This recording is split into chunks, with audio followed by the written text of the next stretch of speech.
there, Supercoders. Welcome back to Supercoder Kid. Today, we're diving into a fun and musical block in Scratch. It's the Play Sound block. This block is perfect for adding sound effects or music to your projects and bringing your animations to life.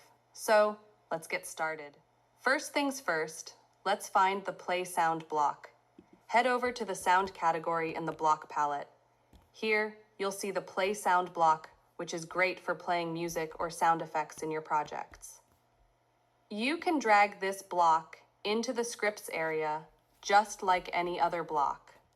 And guess what? Scratch comes with some built-in sounds, like our favorite cat's meow.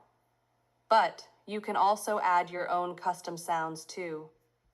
To add a new sound, click on the Sounds tab at the top of your screen, and then click on the Choose a Sound button. There are tons of fun sounds to pick from. I'm going to add a pop sound for our example. You can search through sound effects, music, or even record your own voice. Now that we have our sound ready, let's add it to a script. Just drag the Play Sound block to your script and choose the sound you want to play from the drop-down menu. You can even combine this with other blocks like when green flag clicked, and clicking the green flag to play the sound. Let's test it out. When you click the green flag, your sound will play. Let's listen. Quick tip! There's also a block called Play Sound Until Done. This block is a little different because it will wait until the sound finishes before moving on to the next block in the script.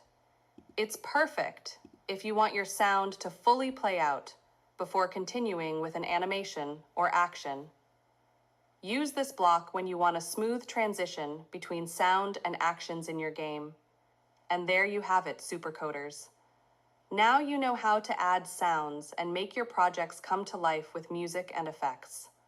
Remember, sound is a great way to make your animations more fun and interactive.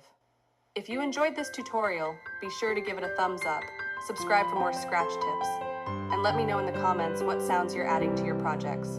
See you in the next video. Happy coding!